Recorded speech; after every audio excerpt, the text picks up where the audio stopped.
Hello and welcome to Straight Talk, Supply Chain Insights, the podcast for your supply chain leader who is on the go and wants to be in the know.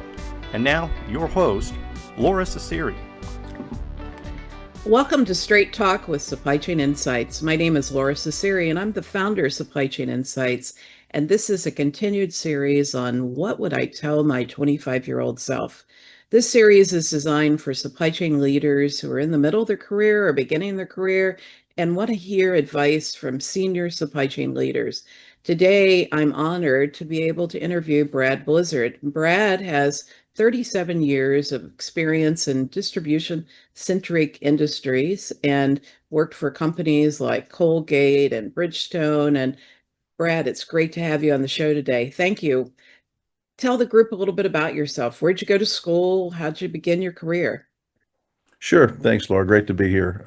So I grew up in a small steel town, Ohio, and I ended up at the University of Tennessee. I was a decent baseball player, so I was fortunate enough to play baseball at UT and ended up in their supply chain program, which was kind of just starting out at the time. Supply chain was getting, starting to get a lot of notice within big corporations. So I was fortunate enough to land in their supply chain program, which, as we know, is one of the tops, if not the best in the country anyway. So I graduated from UT and went to work for the Quaker Oats Company in Chicago. So I moved from Knoxville to Chicago, and actually, while I was at UT, met my wife there. And by the way, I'm still licking my wounds from last Saturday's game against Georgia. I know, go Big Orange, huh? Oh, it's a tough one. I moved to Chicago after graduation and was got married a few years after that and moved around. I moved 6 times in the first 13 years of my career, different cities, different roles, and that's one of the things that I'll talk about later. I think is important for somebody coming up younger in career. Yeah, 37 years later, I've recently retired 6 weeks ago from Bridgestone Americas, and I'm kind of settling into and trying to figure out this retirement thing and what it's all about. Well, when you went to UT, they had a supply chain career. And when I went to UT, supply chain wasn't even defined, right? So Right. that's the age difference. I was in the chemical engineering department up on, the hill. Up on the hill, yeah. Yeah. So, Well, I started out in engineering, civil engineering. I wanted to build bridges and roads and that sort of thing. And just playing baseball, or let's just say I wasn't probably smart enough to do both, and didn't manage my time well enough to do both. So I transferred into the business school, and they said, "Hey, we're starting up this supply chain." Back then, it was called transportation and marketing, or logistics and Mhm. marketing. I forget, it was a different name. It wasn't necessarily supply chain. So I said, "Well, I'll try it," and ended up really enjoying the classes and some of the professors, Dr. Foggin, and some of those folks were very influential in me sticking with it and having a career. Yeah, unfortunately, many of those professors are no longer with us, I know, yeah. which is hard. But all right, this is a series about what you would tell your 25-year-old self. So let's start with young Brad, 25 years old. Tell us a little bit about yourself. Put ourselves in your shoes. What were Yep, you doing, and what was your head like, and what were you thinking about as you talked about careers and had that discussion with yourself? sure. So, started working at Quaker in Chicago, big city. I was 22 when I started. So I was 21 when I started. So I'd been in corporate America for about 3.5 years. And my first role was transportation analyst. And after a year, I moved into more of an inventory deployment type role, working with a couple of our big factories and instructing them, directing them where to send product and how much and all that sort of thing. An opportunity came up at that time to take a role from a supply planning role at our Cedar Rapids, Iowa factory cereal plant. We were decentralizing that function out to the factories out of Chicago. It's interesting, later on we brought that back in, but it goes Yeah. back and forth. So it was an opportunity to learn more about the company and work in a manufacturing environment. I grew up in a small town in Ohio, so I wasn't worried about moving to Cedar Rapids. But as I mentioned, I had recently been married, and my wife, who grew up in a bigger city, was not real thrilled about the opportunity to move to Cedar Rapids, Iowa. So I convinced her that it was the right thing for our career and et cetera, et cetera. So we actually made the move. And it was, it was stressful. I was still young in career and, going into it was the biggest factory that Quaker had at the time, very high profile, and went into a planning role, but just the stress of moving and, you know, going into that environment was something that I'll never forget. And, having to work Saturdays and Sundays for the first time, the plant didn't shut down and, things happened, you had to be there. So it was certainly a learning experience, stressful, but one that I'm so glad that I did because it kind of spurned my thought process and my career to make more of those moves because I think that's one thing that's really important is to learn as much as you can about the end-to-end business processes of a company to make yourself more valuable. And by the way, my It's, wife said the only way we're moving to Cedar Rapids is if I get a dog. And so and did you get one? we got a Cocker Spaniel because she grew up with Cocker Spaniels, and so there was a little bit of negotiations, give and take there to move the Cedar. I bet that Cocker Spaniel became your dog. It did. It absolutely did. Absolutely. So, so Brad, you've come from an academic background, baseball player, which, congratulations. That's a lot of hard work. And there's no substitute, I think, for hand-on experience, for here in a factory, for loading a truck, for, facing a customer when you short ship. And tell Sure. us a little bit about that experience for 25-year-old Brad. Yeah. It was so I came from corporate office, right? And no one moves to Cedar Rapids really. I mean, into that factory. So it was I was already being kind of looked at like this outsider coming in and what's he, and I was challenging some things. I've always been curious and challenged status quo and not afraid to ask questions. And so particularly I'll tell you one story. The shipping office tended to want to do what they want to do to get through the shift and be efficient, and they had a different set of KPIs than probably I did. So there were some slow moving SKUs that, I only needed 4 pallets in Kent, Washington. Well, sometimes our shipping department would load 40 pallets to ship, and it's like, and I'd have to move. Like, what are you doing, right? So I put some processes in place to prevent that from happening, and did not sit well with our shipping department. And I'll never forget the shipping manager one time when I called them out on doing something wrong and putting something too much product to one place, and he literally, from what I hear, I was on the phone with him, slammed the phone down so hard when he was talking to me, broke the phone, was so upset.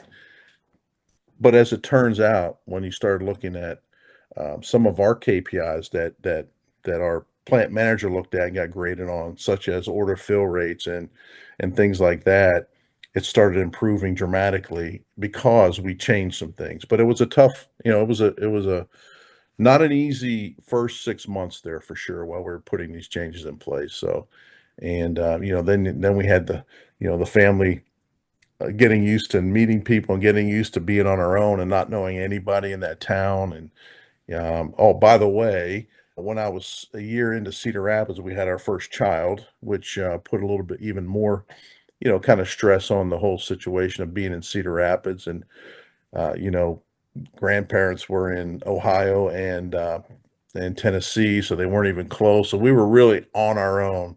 We made friends in Cedar Rapids, great town, great people, but we were totally on our own. And it was our decision, and we made the best of it. And again, looking back on it, it was a terrific decision, but not easy. It was not an easy transition, an easy 2.5 years in Cedar Rapids. It's easy to say that functions should be aligned, but it's really hard when people are working in a function where the metrics for one function are just, opposed to another, right? Like Mhm. manufacturing metrics are often not aligned with transportation, right? And so Sure. experiencing that is, eye-opening. Okay, so 25-year-old Brad, what did you want to do with your career when you were 25? Yeah, you're settling into Cedar Rapids, you got your Cocker Spaniel, you got your Yep. first baby, you Yep. convinced your wife that maybe she likes small towns. What did 25-year-old Brad want to do with his career? Yeah, it's interesting how it works with a career and just networking, right? So that plant manager who, again, I think some of the work that we did and I did, some of the changes we put in place was really good for him and his career. He was promoted to run all of the manufacturing across North America after that. Not necessarily just because of what we did, but he was a great guy. So an opportunity came up to work in another factory, Gatorade bottling facility in Kissimmee, Florida. And so you can imagine after living in Iowa for 2.5 years, and the weather's not great in Iowa, and we moved there in February. I don't think I saw the sunshine until May, Yeah. my first year. So he tapped me on the shoulder and said, "I think you'd be great for this role in Kissimmee." And Gatorade was growing by leaps and bounds, and they were having a tough time filling orders and keeping customers happy, particularly in that part of the country. So I took the job in Kissimmee. So I moved from Cedar Rapids to Kissimmee, Florida. Worked in the Gatorade factory again, planning production, kind of that liaison between the sales team and manufacturing and planning and all that sort of thing. And it just and again, I just learned a ton. I was working closely with the sales team down there, and our big customers. And Floor Publix was the number one buyer of Gatorade at the time, and just that was their headquarters. So started to really understand how customers think and how buyers think, and putting that all together. And I'm like, I'm starting to understand this end-to-end supply chain a lot better. So my goal, and when I was 25, 26 years old, was just to keep learning as much as I could about the company and our processes and what's important, and how the customer thinks, and how the decisions and impact up and down. They call this thing supply chain for a reason, right? What happens upstream, how it impacts things downstream, and vice versa. So that was I didn't necessarily say, oh, I want to be, you know, chief supply chain officer of Quaker Oats at the time. I wanted to keep learning. I knew there was a lot more to learn. And so I moved one, two, three, four more times with Quaker in the next, you know, 8 years, 8 or 9 years, to get similar experiences. After that, I went and ran a distribution center in Indianapolis. I was 27 years old, leading a distribution center with about 180 teammates. And I was probably the youngest distribution center manager, and I know I was in the system. And I'll never forget, it was a union operation. And I'll never forget, my first week on the job, somebody came around the corner. I was walking in the warehouse. Someone came around the corner with a pallet of cornmeal, and went too fast, and the pallet fell over. Cornmeal spilled all over the floor. And I grabbed a broom. I'm like, I'm going to help you clean up. And, next thing I know, the union store is yelling at me like, "Hey, what are you doing? That's a union job." And I'm thinking, okay, now I need to, so I learned about working with unions and leading people. That was the first job where I was leading a lot of people, and a lot of, big processes and a big budget. So I just kept I just kept trying to move and learn as much as I could about the company. And if you had to say, what were your top three insights about leading people? Yeah, it's a great question. The first one is just is be present. Be when don't sit in you can't sit in your office and expect people to follow you or believe what you say. You have to really understand and and understand the job, right? What people are doing, and some of the constraints that they have, and you have to give them the tools to do their job. If you're going to ask folks to be more productive in the warehouse, you have to make sure you're giving them the tools to do it, right? So understand where people are coming from that report up to you, understand the job that they're doing, understand what it takes to help them do their job more efficiently, and be fair. I think that's the biggest thing. And you set the example like that, particularly from fairness standpoint.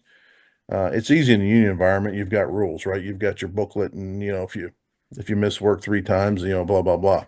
It's different in a non-union environment. There's a lot of gray areas, and you have to make sure that you're consistent. You're consistent with how you're approaching people, you're approaching discipline, you're approaching everything, and I think folks see that, and they once they start believing that you care about them and that you're going to be fair, that I think that goes a long way. That's the biggest thing to me is, and I've always been just as comfortable talking to our CEO as I am somebody driving a forklift in our warehouse. It's just, I think playing sports helped me do that. I've been in a lot of teams and a lot of different situations. I've been leaders on some teams. I've been the freshman who never plays on other teams, right? And I think just understanding everyone's role and how it fits together and how the team works together to better the operation is really important. So be present. I think that's a great one. Yeah. Be understanding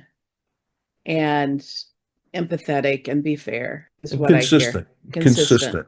Treat Yeah. people consistently. They understand the task. They understand what's acceptable and what's not, and be fair about it. I've had people tell me that, we've had problem employees before, and I'm a fairly empathetic person by nature. I've only had to fire a few people in my career, and I hate it. It was the worst days of my career because I always thought I failed as a manager, as a leader when I had to, Mhm. when I had to let somebody go, and I hated it. But some of the employees that are really bought in, are really loyal and want to do a good job and come to work every day and work hard. It's not fair to them if you let things go with other people, right? So I've had, people come to me and said, you know, we've done surveys at our DCs or whatever, our factory, and said, we need to get rid of some of these people that aren't with the program, and so even their peers are saying, we need to do something. And Right. so again, it comes down to fairness, consistency, and helping folks really get the job done as expected. So Brad, 25-year-old Brad comes from kind of a legacy and a lot of training in baseball and, being part of that team. And, a lot of times people will talk about being part of a team, but a baseball team is really different than a basketball team, than a swimming team, than a track team. How would you describe teamwork in supply chain? What does it take to be a team member? Sure. Again, I would start out by saying it's very helpful. It's not absolutely necessary, but I think it's close to being absolutely necessary that you have people in roles that understand how their decisions impact the entire supply chain, right? Because again, you can't make a decision on, from a manufacturing standpoint, change something, and you have to understand how it's going to impact, logistics. Okay, well, we had planned on shipping this, and now you're telling me you need to ship this instead of going to Dallas, and it all needs to go to Chicago. So you need people, I think, in place where they understand how their decision impacts other functions. I think that's a big key. We're now into, integrated business planning, and I think that is very helpful in terms of getting the right people in place, particularly the sales organization with supply chain, to understand, what the market looks like, what we plan to sell, how, do we have the capacity to do it? So, bringing in some of those other functions, finance, even marketing, sales, the manufacturing, to really have an integrated plan is so important because we didn't have that early on. I remember when I was working for Gatorade, and Gatorade is so seasonal, as you could imagine, and Mhm. one hot weekend or one hot week, and it's, you're Inventory's down. gone. Yeah, you're Yeah. down a week's worth of supply, and you're scrambling, right? And you have customers, complaining and yelling, and so we actually back then, way back then, so that was 35 years ago, started a team to look at for a Gatorade demand planning team. And we called our, so we said, well, we're the demand planning team. We yank the chain, right? So that was our motto. We don't want to yank the chain. We want it to be smooth. Yeah, so I think that's the most important thing, Laura, is just, and that's why it comes back to having people in roles that have experienced different things, right? That, it's tough, to me, it'd be tough being a supply planner without understanding how manufacturing works and how your decisions will impact the manufacturing organization or specific plant or even a specific line, right? Specific production line. So that's why it's important. I keep going back to that for young in career. Don't be afraid to move. And again, different people have different motivations, right? I mean, some people are very career motivated. Some people look at their jobs and careers as just a means to experience more outside of work, right, in their life. And that's fine. It's based on personalities. But for me, if you want to have a, a successful career, and people define success a lot of different ways, rewarding career, I should say, you need to move around, even take lateral moves. It's every move you make doesn't have to be a promotion. I've done lateral moves. My move from Cedar Rapids to Kissimmee, Florida was a lateral move. I learned a ton about customers and the bottling operation. That's one of the reasons Coca-Cola recruited me, because I had all that experience in Gatorade and working with some of those same customers. So that's kind of how careers work, right? You just build. I just think each job you take, each experience you get builds on the other, and it leads to a career. And you have decisions to make, and opportunities come about more often when you're more versed in the end-to-end business processes. So you went from Gatorade to Coca-Cola. I actually met you when you were working at Colgate, hmm hmm Bridgestone. What did you learn through that career? If you had to boil it down to three insights about what did you learn? How do you how do you have a rewarding career? Well, I think again, it goes back to don't be afraid to move and learn as much as you can. That's, I think, the most important thing. And I did that. I said I moved 6 times in the first 12 years of my career. Then I switched companies 3 times, and every time it was stressful, very stressful, particularly changing companies. But each time I did that, I grew exponentially and learned so much more. I wouldn't recommend changing companies very often because it is stressful and it's difficult. But anyway, that would be one, is don't be afraid to put yourself out there, make some moves, even if it's lateral, even get into a different function like sales, just to learn how they think and operate. I would say the other thing is network. You start building a network as your career goes on. And even young in career, Laura, I would say, this is one thing I tell my 25-year-old son all the time. Uh, you need to be seen. You need to network, join employee action committees, help plan department meetings, find a mentor, to volunteer in community service activities.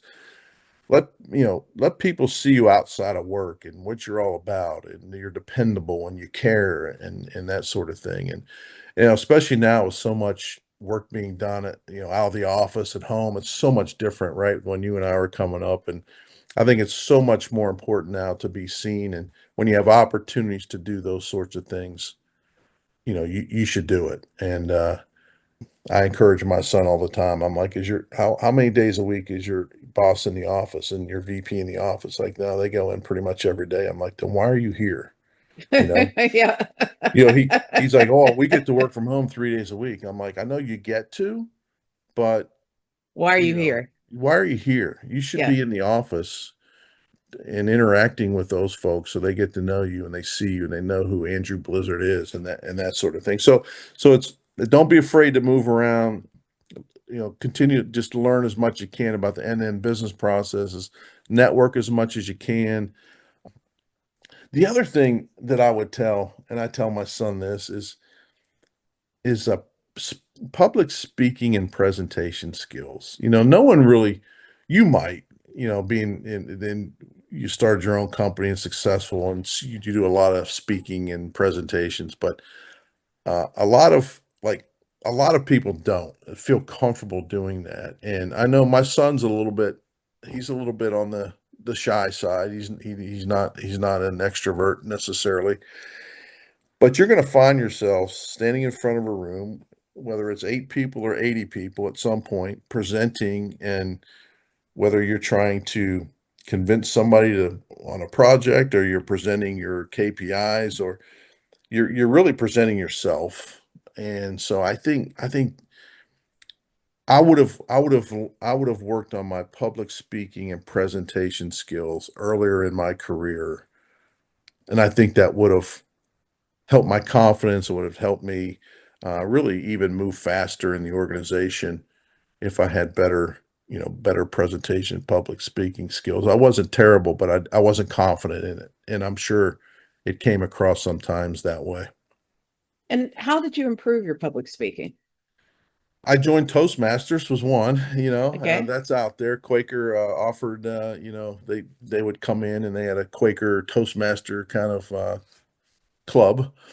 So I joined that, but mostly it was just doing it, right? Doing it more and more, and looking for opportunities to be in front of a group and present, and then getting feedback. I would always ask my peers and other people in the room, like, how did that come across? Did I sound confident? Did I use enough facts? What do you think? So I always ask for feedback on, especially when it's a big presentation, not in front of my team with 5 people, but if I ever presented or spoke to a larger group, I'd always ask for feedback. And it just gets more comfortable the more you do it, just like anything else. So network, build relationships, build your Hmm. presentation skills. I'm an introvert, right? And so I had to learn about networking kind of the hard way, and presentation skills, right? It's not easy. No. Uh, Anything else that you would tell you 25-year-old Brad? No, I think those are the key things. There was one situation. The only other thing I would say is, make sure you have your facts, but when you're presenting, there was a situation where I was running a big project at Coca-Cola, and about a new merchandiser planning software that we were going to roll out that was tied to some more dynamic delivery stuff that we were doing. And long story short, I was presenting in front of the entire Coca-Cola kind of network, VPs of, GMs of the regions and that sort of thing on the bottling side. And I said something that was anecdotal that somebody had told me that I didn't research the facts. And it was about this specific role that was the highest turnover role in our organization, merchandiser role. And one of the senior VPs, who's very well respected, stopped me right in the middle of the presentation, said, that can't be true. That can't be true. There's no way that position does not turn over very much. That's kind of a destination position. We have tenured people in that position. And, I didn't expect that. And so I went back, and sure enough, he was right. And the person that told me this wasn't right, or thought it was a different role. So I would just say, because you can lose a lot of credibility that way. So, and I'm big on being credible, and folks being able to trust what you say, and you're going to do what you say, and that sort of thing. So just a one of my failures I still remember to this day, and I can picture it like I was there yesterday, right? It's like, oh boy, I'm not sure that I said the right thing in front of all these senior people at Coca-Cola, but it worked out. They forgave me. So anything you want to tell the audience that I haven't asked you? Any stories you want to share? Any last thoughts? One last thought, and it's similar to, the question that you're asking about what you would tell your younger self. And I forget his name, but I saw there's a young influencer on X that goes around and interviews people on different subjects. And he interviewed 100 retirees. Really, it's kind of the same question. Knowing what you know now, what would you have done something different in your career, right? And he has some 4 or 5 questions, but that particular question, 100 out of 100 retirees said the same thing, that they would spend less time at work and more time with either their family or doing the things they wanted to do. And these people all had successful careers, but to a person, men, women, they all said I would have spent more time. I wouldn't have spent as much time chasing that next promotion, that next paycheck. I would have tried to balance work life a little bit better. But again, he's talking to boomers, right? I'm a boomer. My son, if he was sitting here and say, "Okay, boomer," I get that a lot, right? But that was kind of how we grew up, and we just went to work, right? I mean, that was my dad worked in a steel mill for 42 years, and he missed 3 days of work in 42 years. I mean, still that's just the environment that I grew up in. And so I would just say, I would take that advice. If I had some things to do over again, I would have still made all the moves that I made, but I might not have worked those 14-hour days as much as I did.